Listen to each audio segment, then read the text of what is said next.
Já vai, já vai, já vai. Bom dia! Hoje são 23 de fevereiro de 2020, domingo, Brasília, Distrito Federal. Mais um vídeo sobre religião. Religião, pura ilusão, pura fantasia, pura superstição. Esse, o quarto vídeo da série sobre o livro que aqui está, livro cristão. Curso apologético em defesa da fé. Antes de entrar aqui em mais um assunto, continuando o de ontem, quero aqui apresentar rapidamente o livro, um dos livros de Alfred Lappler. Alfred Lappler, alemão, sacerdote católico alemão. Alfred Lappler. O livro A Bíblia Hoje, documentação de história, geografia e arqueologia. O Alfred Lappler, ele faleceu em 2013. Ele era muito amigo do Papa Bento XVI, o Joseph Ratzinger.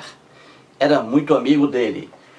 O Lappler foi um sacerdote católico muito destacado aí na Igreja Católica Apostólica Romana, com vários livros, vários trabalhos aí em favor da Igreja Católica. Na página 37 deste livro aqui, na página 37, ele diz uma coisinha aqui muito importante, que é do desconhecimento, óbvio, de fiéis cristãos que frequentam igrejas.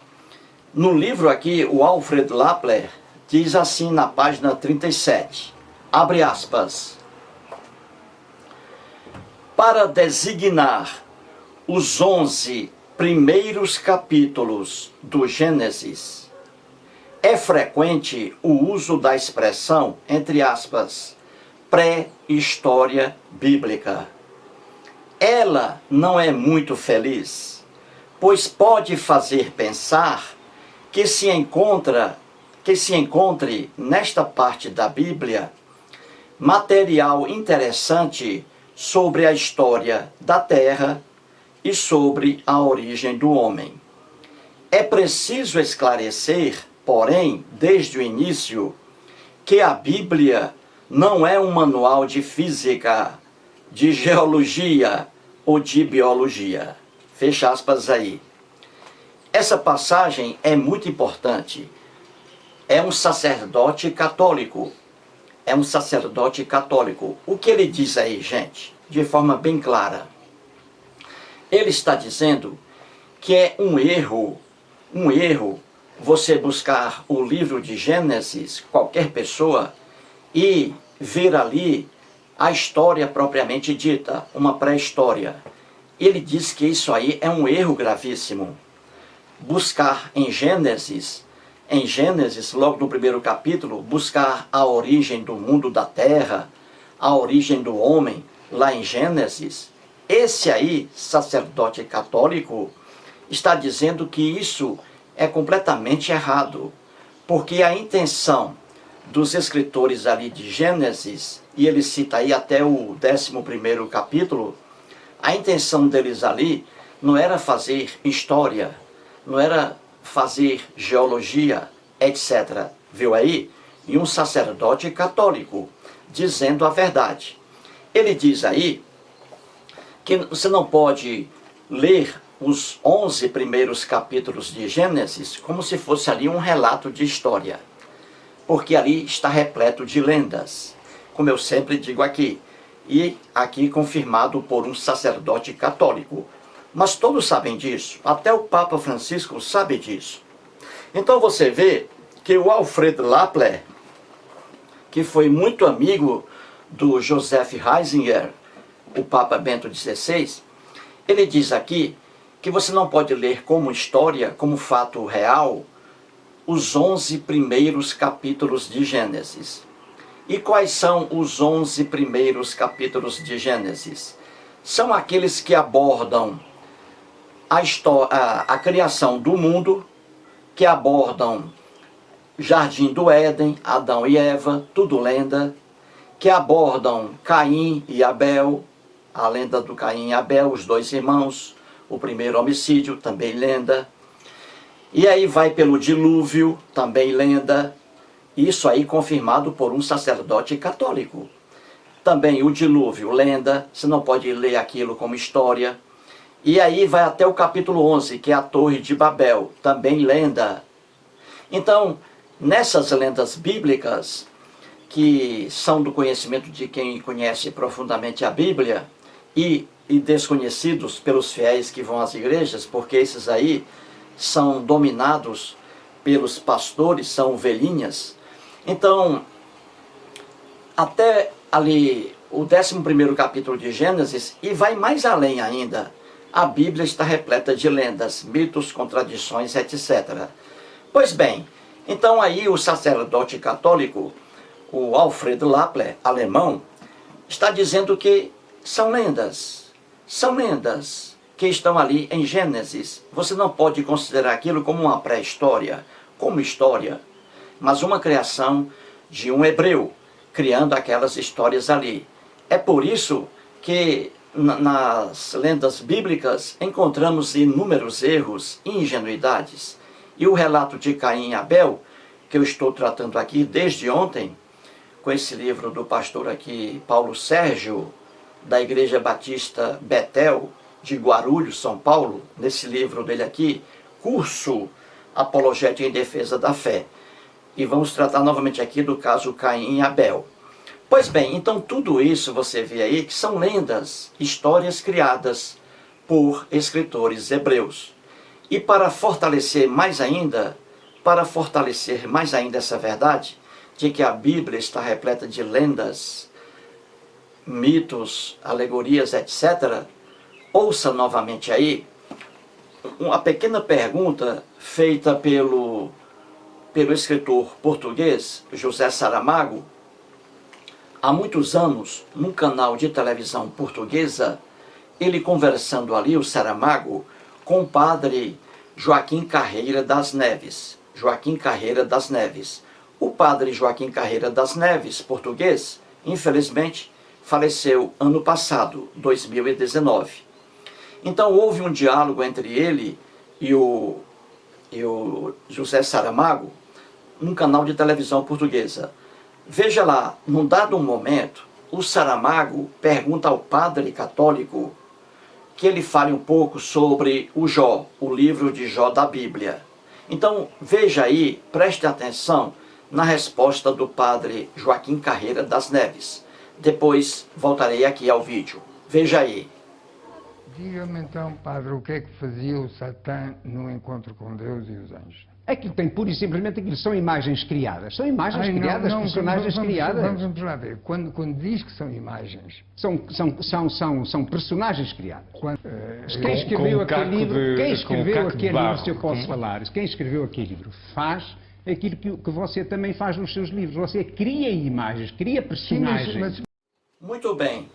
Você acabou de ouvir aí o próprio padre Joaquim Carreira das Neves dizendo ao escritor José Saramago, referindo-se ao livro de Jó, que está na Bíblia, no Velho Testamento, que não é velho para os judeus, o próprio padre Joaquim Carreira das Neves está dizendo ao Saramago que o livro de Jó é mais uma lenda criada por um escritor hebreu. Ele está dizendo ao José Saramago, o padre católico, que a lenda de Jó é mais uma lenda, ou que o livro de Jó é mais uma lenda criada por um escritor hebreu. E aí ele diz claramente ao José Saramago, o que esse escritor hebreu fez com o livro de Jó é a mesma coisa, Saramago, que você faz com seus livros. Você, Saramago, cria histórias. Você, Saramago, cria personagens. A mesma coisa fez o escritor hebreu. Ele criou essa história de Jó, criou o personagem Satanás, criou o personagem Deus hebreu, etc. É simples assim. Então o que o padre Joaquim Carreira das Neves diz, que a Bíblia está cheia de lendas, são casos criados e não casos reais, é a mesma coisa dita aqui pelo Alfredo Lappler. Entendeu? Muito bem, então vamos agora. Uma grande diferença entre sacerdotes católicos e pastores evangélicos e protestantes é que os pastores evangélicos e protestantes são ainda mais fanáticos. Eles pegam esses livros da Bíblia, que são lendas, aí eles passam para os fiéis como se fossem fatos reais. E aí vem os absurdos que vocês estão vendo aqui. Então vamos voltar aqui ao curso apologético em defesa da fé do pastor titular da Igreja Batista Bíblica Betel, localizada em Guarulhos, São Paulo.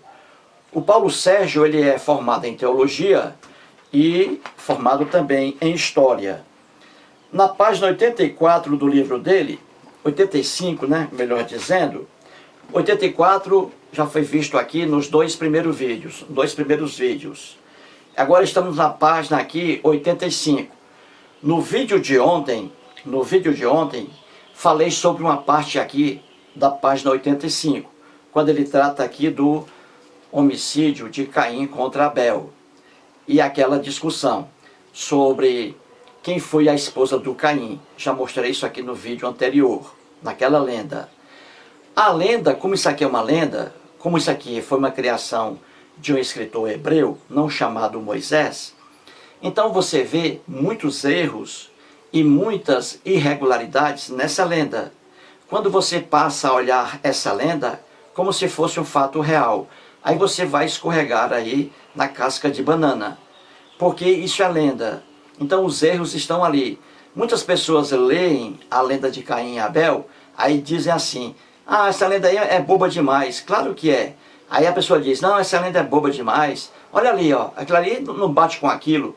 Isso é normal, porque é uma criação do escritor. Quando uma pessoa inventa uma história, ela pode incorrer em vários erros, em várias ingenuidades. É por isso que esses erros e ingenuidades estão aqui na Bíblia, e aqui no caso, na lenda de Caim e Abel. Então vamos lá, eu vou repetir aqui a pergunta, o artigo aqui em duas partes. O pastor Paulo Sérgio fez a seguinte indagação, abre aspas.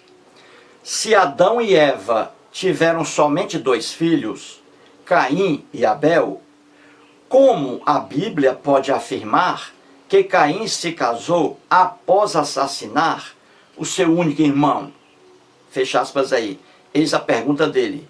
Eu analisei isso aí no vídeo anterior, número 3. Este é o 4. Então aqui ele vai explicar. A primeira explicação dele já analisei no vídeo anterior. É essa aqui, ele diz assim. O texto bíblico não afirma em lugar algum que Adão e Eva tinham, por ocasião do assassinato de Abel, somente 2 filhos. Declarar que os únicos filhos de Adão e Eva eram Caim e Abel na ocasião do assassinato, trata-se apenas de uma questão de interpretação errada do texto bíblico, que não afirma isso. Já mostrei isso aí no vídeo anterior. Agora a segunda parte desse vídeo aqui, que é a pior. O pastor, vendo a lenda de Caim e Abel, ele diz assim, essa parte aí é a pior. E não ria, por favor. Deixe para rir depois do vídeo, porque você tira a minha concentração aqui. Então a parte agora, objeto deste vídeo é essa aqui. O pastor diz assim, abre aspas. Como naquela época, na época de Caim e Abel, que nunca houve Caim, nunca houve Abel e nunca houve época de Caim e Abel. Mas o pastor aqui, ele leva como se fosse um fato real, porque ele é protestante. Então vamos lá, ele diz assim, abre aspas. Como naquela época ainda não havia uma proibição divina com relação ao casamento consanguíneo entre irmãos e irmãs, é possível que Caim tenha se casado com uma de suas irmãs, se já não era por ocasião do homicídio. Veja aí, gente, o que é você pegar uma lenda ingênua e tentar colocar na cabeça do fiel que essa lenda foi um fato real. E veja o absurdo aí. E veja o absurdo aí, dito pelo pastor Paulo Sérgio. E pelos cristãos aí, os fiéis que frequentam igrejas. Então veja o absurdo. Nessa lenda aí ingênua, ele está dizendo aí que na época de Caim e Abel, não havia proibição do Deus hebreu em relação à convivência de uma família, a convivência familiar. Havia uma família ali, lendária, Adão e Eva, com os filhos. E diz aqui o pastor que naquela família de Adão e Eva, como era só um casal, Adão e Eva, então, a partir dali, os filhos começaram a fazer sexo com as irmãs. Por favor, não ria. Você está rindo aí e me atrapalha aqui.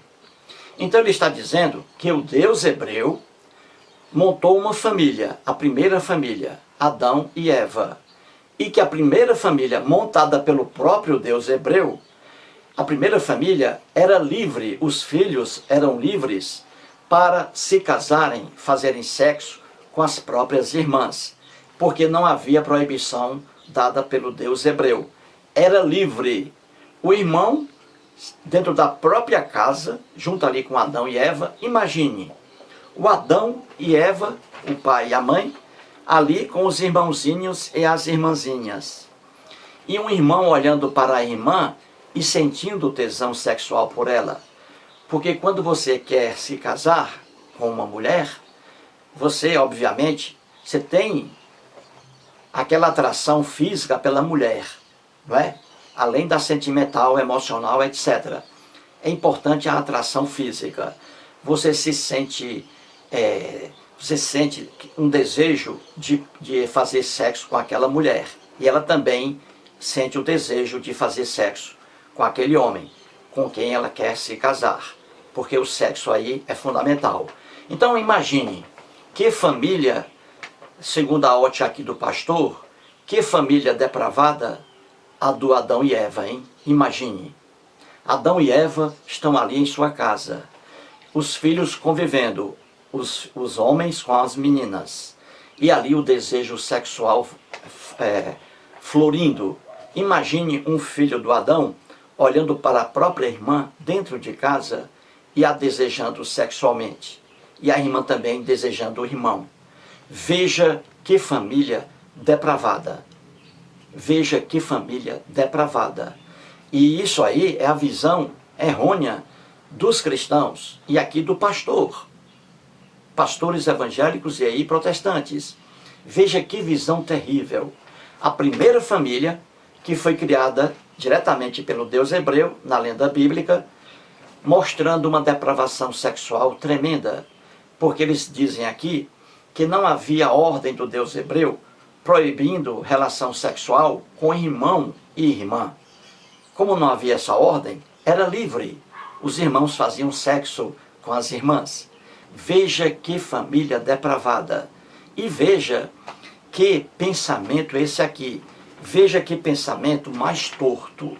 Mais torto. E não é verdadeiro. E não é verdadeiro. Eles dizem que naquela época era comum um filho fazer sexo, ou um irmão fazer sexo com uma irmã. Isso é mentira. Eles estão enganando vocês. Peça a um líder evangélico ou católico, peça a eles para mostrar um caso na Bíblia em que o irmão transa com a irmã, casa com a irmã, e isso é uma forma legal. Mesmo lá em Gênesis, não é. Não é. Então quando eles dizem a você, um pastor aí evangélico ou protestante, quando eles dizem a você que na família de Adão e Eva, um irmão poderia fazer sexo com a irmã, contrair ali a união, fazer sexo, quando eles dizem isso, que era comum naquele tempo, mentira, não era comum coisa alguma. E vamos mostrar isso no próprio livro de Gênesis, que não era permitido um irmão se casar com uma irmã. Isso é fácil mostrar.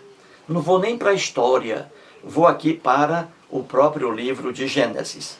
Veja bem, a primeira coisa que acontece aqui. Por que o escritor hebreu, ele, na lenda dele, ele colocou apenas um casalzinho. Começou a lenda dele com apenas um casal, Adão e Eva e os filhos. Por que isso? Por uma razão bem simples. Quando o homem hebreu escreveu o que está aí em Gênesis, e isso foi há muito tempo no mundo dos hebreus, quando ele escreveu isso aí, ele pensou da seguinte forma: bom, para que ele via lá, para que nascesse uma criança, por exemplo, um ser humano, era preciso a união sexual, né? O homem com a mulher. Isso aí era do conhecimento do escritor hebreu e de qualquer pessoa. Se eu vejo um jumento, eu vou dizer que aquele jumento é filho de um jumento e de uma jumenta. Isso é o lógico. Então o escritor hebreu, ele pegou apenas um homem e uma mulher e aí fez a historinha dele, porque filhos só são gerados por um casal. Então ele fez a historinha dele. Mas a história é tão ingênua que ele colocou apenas um casal, Adão e Eva, gerando aí vários filhos e gerando a humanidade. A ignorância está aí, por causa da inocência do escritor hebreu. Se eu, Eustáquio, fosse convidado a fazer uma história sobre a origem do homem, eu não colocaria apenas um casal. Não colocaria na minha história apenas um casal, Adão e Eva, gerando filhos. Porque aí haveria o problema. Como é que haveria outro casal, além de Adão e Eva, a não ser um irmão trepando com uma irmã? Então eu não colocaria essa maluquice. Na minha história sobre a origem do homem, eu não colocaria apenas um casal. Eu colocaria no mínimo 2.000 casais lá na Palestina. 2.000 casais. Porque eu colocando 2.000 casais ou mais, não haveria problema de filho, obrigatoriamente, fazer sexo com a irmã e vice-versa. Entendeu? Eu colocaria na minha história isso aí. 2.000 casais sendo ali criados pelo Deus hebreu. Então eu colocaria, na minha lenda, eu colocaria assim, para evitar que um irmão fizesse sexo com a irmã e problemas também de consanguinidade. Entendeu? Então a história, a lenda é muito ingênua, porque começa a partir de apenas um casalzinho. Quando ele colocou aqui apenas um casalzinho, aí, coitado, ele não percebeu, o escritor hebreu, o absurdo aqui, que iria decorrer disso. Porque alguém iria dizer aqui forçosamente que os irmãos, os machos, transavam com as irmãs fêmeas. Então, formando aí uma família, a primeira família depravada da história do homem. Adão e Eva e seus filhos. Os filhos ali sentindo o desejo sexual pelas irmãs e vice-versa. Um absurdo aí dessa lenda bíblica. Porque o escritor hebreu foi ingênuo, ele foi muito infantil, colocou apenas na historinha dele, apenas um casalzinho. E aí não tem jeito. Colocando apenas um casalzinho, aí o irmão vai ter que fazer sexo com a irmã para formar outro casal. E aí a depravação sexual na família de Adão e Eva, sob a luz aí dos cristãos. Uma loucura afirmar que os filhos de Adão e Eva faziam sexo com as irmãs e que isso era muito legal, porque o Deus hebreu ainda não havia feito uma lei para proibir isso aí. Ora, não precisa nem lei para proibir um irmão fazer sexo com a irmã. Não se precisa de lei para isso. É a natureza. Quando você nasce sob o mesmo teto, é comum o pai não sentir desejo sexual pela filha. É comum o irmão não sentir desejo sexual pela própria irmã. Isso é da própria natureza humana. Não precisa de lei alguma para que um filho faça sexo com a irmã e que isso seja permitido. Não há necessidade de lei alguma. É a lei natural. Quando uma criança um pai, uma mãe geram um filho ou uma filha, o pai não sente desejo sexual por aquela filha. E nem a mãe sente desejo sexual por seu filho. E nem o filho sente desejo sexual pela irmã. Nenhum irmão sente desejo sexual normalmente pela irmã. Não há necessidade de lei alguma para proibir isso. É a própria natureza humana. Quando você nasce sob o mesmo teto, você não sente desejo por sua filha e o irmão não sente desejo pela irmã. Então dizer que Adão e Eva geraram filhos e que os filhos de Adão e Eva tinham liberdade para fazer sexo, sentir tesão sexual pela própria irmã, isso aí é uma visão completamente doentia, uma visão deturpada e que diz que a primeira família, a família criada diretamente pelo Deus hebreu, foi a família mais depravada do mundo. Entendeu? Então vamos provar isso aqui em Gênesis. Como naquele tempo não havia esse negócio de dizer que filhos e filhas faziam sexo e que isso era permitido pelo Deus hebreu. Vamos mostrar isso aqui no próprio livro de Gênesis. Veja bem, vou pegar aqui a Bíblia. No livro de Gênesis, capítulo 12, versículos 10 a 19. Mais uma vez, aqui eu peço um favor a você aí que está assistindo ao vídeo. Após o vídeo, abra sua Bíblia em Gênesis capítulo 12, versículos 10 a 19. O título é Abraão no Egito. Muito bem. Aqui eu vou dar um exemplo a vocês, e aqui em Gênesis, no livro de Gênesis, e não Êxodo, com as leis ali, no livro de Gênesis, vou dar aqui um exemplo de que não era permitido o contato sexual, a união entre um irmão e uma irmã na época aqui de Gênesis. É fácil explicar isso. Muito bem, então vamos aqui. Em Gênesis, capítulo 12, versículos 10 a 19, temos ali o Abraão, que ainda era chamado de Abrão, e a Sara, sua esposa, Sarai. Muito bem, e ali está uma historinha. Vamos lá, como é que é isso? E você vai ver aí como eles não admitiam relações sexuais entre um irmão e uma irmã. Isso em Gênesis, veja aí. Muito bem. Num certo dia, o Abraão e a Sara estavam lá em Canaã e a fome bateu ali muito forte. A fome assolando ali a vida das pessoas em Canaã. E Abraão e Sara, o que eles fizeram? Eles recorreram ao Egito. Você vê isso muito na Bíblia.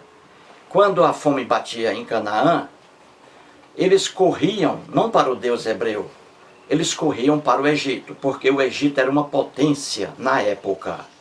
Então aqui é mais um exemplo. A fome, a seca bateu fortemente em Canaã, e aqui Abraão e sua esposa Sara foram ao Egito. E diz aqui a historinha bíblica, a lenda, muita lenda também aqui, diz que a Sara, esposa de Abraão, era uma mulher muito linda, formosa.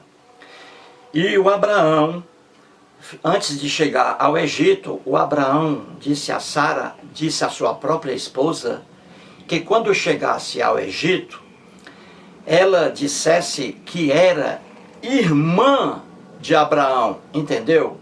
O próprio Abraão dizendo à esposa dele, entenda, que ela, quando chegasse ao Egito com ele, em busca de alimentos, escapando da fome de Canaã, que a Sara dissesse ao faraó que ela era irmã de Abraão e não esposa. Isso aí está na Bíblia, veja lá. E por que o Abraão disse à esposa dele, Sara, que ela dissesse ao faraó que era irmã de Abraão e não esposa? Por que isso?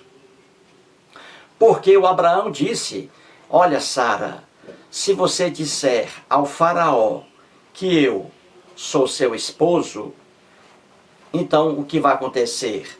Ele vai me matar e vai ficar com você. Então diga que é minha irmã. E por que isso, gente? Porque a Sara dizendo ao faraó que Abraão não era seu esposo, mas irmão, então o faraó sabia que não havia relação sexual alguma com a Sara, que o Abraão e Sara não mantinham relações sexuais, porque eram irmãos. Olha aí. Então o que aconteceu? Abraão e Sara chegaram ao Egito. E ali eles foram bem atendidos, comeram bastante. E o pessoal do Egito ficou muito admirado com a beleza da Sara, diz aqui a lenda bíblica. O povo do Egito ficou muito admirado pela formosura, pela beleza de Sara. E aí eles perguntaram a Abraão, o que é que Abraão era de Sara? E o Abraão disse que era irmão. Não, a Sara é minha irmã.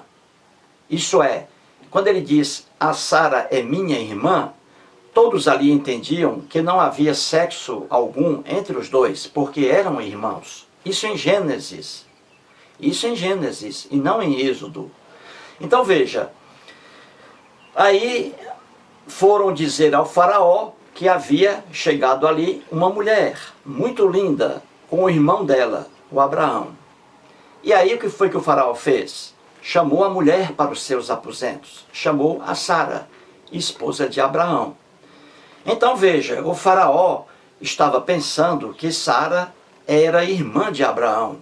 Por isso mesmo, o faraó fez sexo com a Sara.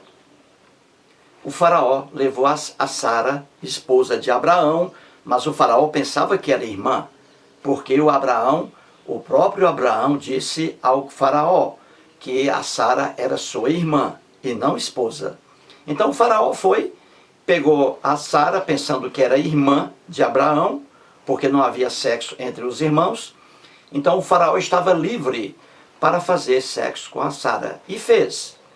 O faraó manteve relações sexuais com a Sara. E, diz a Bíblia, a lenda é tão ingênua que diz que o Abraão, por ter deixado a irmã Sara com o faraó, o Abraão recebeu muitos presentes. O faraó ficou agradecido porque gostou de fazer sexo com a Sara. O faraó então agradeceu a Abraão e deu muitos bens a Abraão. Deu escravos, jumentos, jumentas, etc. Veja a ingenuidade da lenda. E Abraão ficou ali, ganhou todos esses presentes, por ter deixado sua irmã, entre aspas, com o faraó. Depois o faraó, quando ele se serviu bem da Sara, aí disseram a faraó que na verdade o Abraão era esposo de Sara e não irmão. E aí, o que diz a lenda? O deus hebreu jogou várias pragas contra o Egito, só porque o faraó manteve relações sexuais com Sara.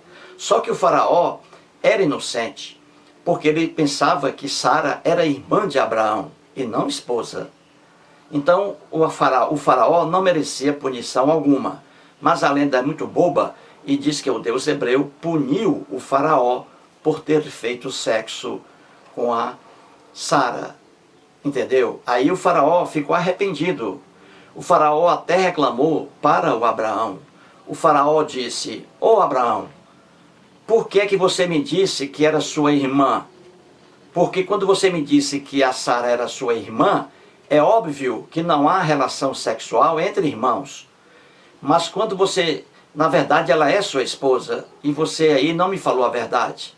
E o faraó deixou Abraão ir embora, com jumentos, escravos, etc., na lenda. Então você vê que esse negócio de dizer que na época antiga um filho podia se casar, um irmão podia fazer sexo com uma irmã, casar com uma irmã, isso é loucura, gente. E aqui está uma passagem bíblica em Gênesis e não em Êxodo, com o aparecimento de leis. Em Gênesis está ali o exemplo em que o Abraão pede para que Sara diga que é irmã dele.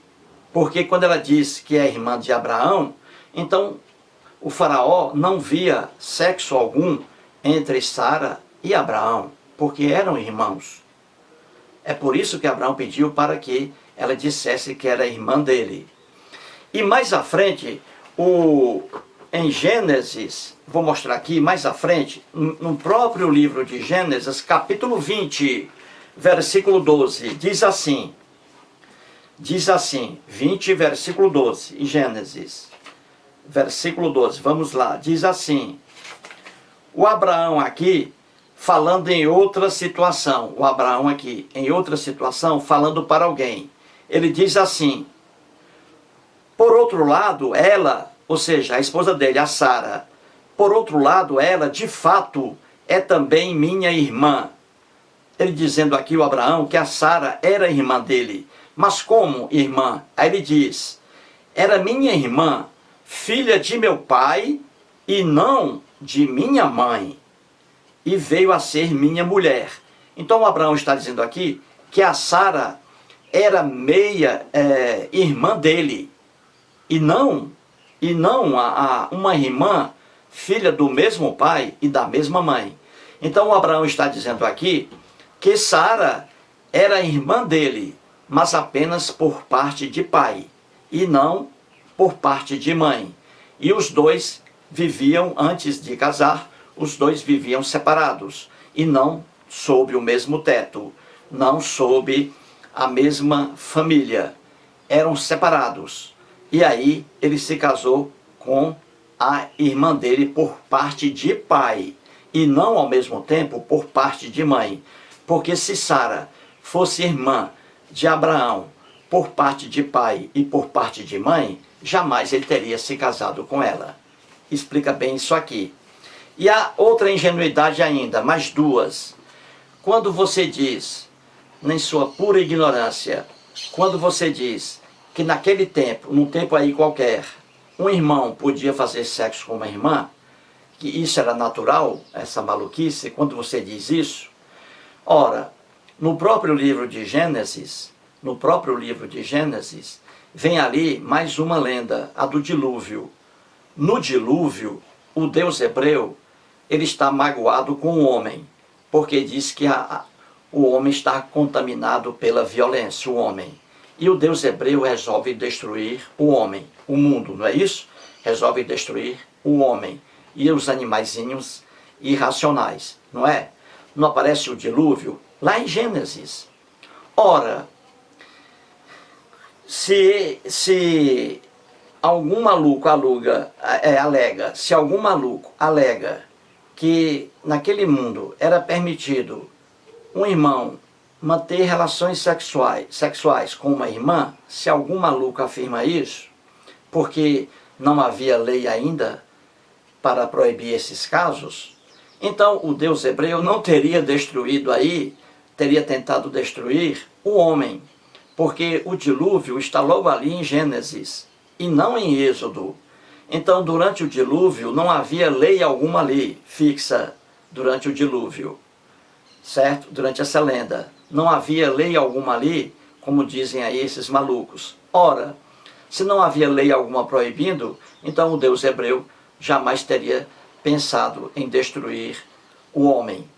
E em Gênesis aparece lá a lenda do dilúvio, o Deus hebreu destruindo ali, querendo destruir o homem por causa das maldades aí da época.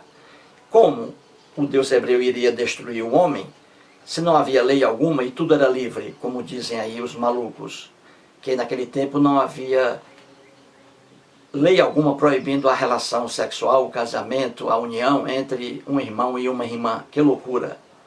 Entendeu? O próprio Deus hebreu aparece aí em Gênesis, quando não havia lei alguma, aparece ali já com raiva da corrupção do homem. Como corrupção do homem? Se dizem que não havia crime, lei alguma ali proibindo alguma coisa, tudo era livre. Se tudo era livre, o Deus hebreu não teria pensado no dilúvio, obviamente, não é? Então você vê que são lendas. E mais um absurdo. Veja aí como é que funciona a cabeça aí a cabeça ingênua do escritor hebreu. Ora, você vê ali pastores aí dizendo essa maluquice, que naquela época um irmão podia fazer sexo com a irmã, casar, sentir tesão sexual pela irmã, sob o mesmo teto. Então, quando um pastor diz isso, essa idiotice, veja a ignorância da coisa, o absurdo. Ora, na lenda do Jardim do Éden, Adão e Eva sofreram várias punições, entre elas a expulsão do Jardim do Éden. Os dois foram expulsos apenas porque comeram de um miserável fruto. Adão e Eva, repito, foram expulsos do Jardim do Éden e pegaram várias punições do Deus hebreu apenas porque morderam um fruto, comeram de um fruto. Isso foi motivo para tantos castigos pelo Deus hebreu. Agora veja a loucura. Ora, para o Deus hebreu, na lenda bíblica, o Deus hebreu era mais grave morder um fruto, comer de um fruto, do que um filho, um irmão, fazer sexo com a própria irmã. Veja que loucura. Você entendeu o que eu estou dizendo? Veja a ingenuidade. Se o Deus hebreu, no Jardim do Éden, puniu severamente Adão e Eva com vários castigos, apenas porque comeram de um miserável fruto, com maior razão ainda, o Deus hebreu iria ficar revoltado com um irmão mantendo relações sexuais com uma irmã. Como é que um Deus hebreu vai ficar feliz vendo um irmão fazer sexo com a própria irmã, ficar feliz e ficar infeliz quando Adão e Eva comeram do fruto? Isso é loucura, gente. Isso é loucura. Estão enganando vocês porque vocês não conhecem a Bíblia, não sabem fazer uma associação, como eu estou fazendo aqui, de forma tão fácil. Você entendeu a loucura? É isso aí, gente. É o que diz aqui o Alfred Lapler, que foi sacerdote católico, dizendo a verdade aí, que você não pode ler os 11 primeiros capítulos da Bíblia principais, que é a origem do homem, a origem da terra, dilúvio, Caim e Abel, homicídio, Torre de Babel. O próprio sacerdote católico está dizendo que você não pode ler esses livros da Bíblia como se fossem fatos reais, porque não são fatos reais. Quando o escritor bíblico escreveu isso aí, ele não queria dar uma aula de história, de antropologia, de biologia, de sociologia, etc. Era apenas aí a criação imaginária dele. E o que diz o Alfredo Lapler é a mesma coisa que disse o padre Joaquim Carreira das Neves para o ateu escritor português José Saramago. O padre Joaquim Carreira das Neves, na mesma linha de Alfredo Lapler, dois sacerdotes católicos, eles disseram que ali o padre disse que o livro de Jó também é mais uma criação de um escritor hebreu. Qualquer pessoa que conhece a Bíblia, que estuda a Bíblia com seriedade, sabe disso. Só quem não sabe disso, só quem não sabe disso, melhor dizendo, só quem não sabe disso, são os fiéis, coitados, que vão às igrejas e são manipulados, controlados pelos líderes religiosos. Portanto, aí mais um vídeo e muito obrigado.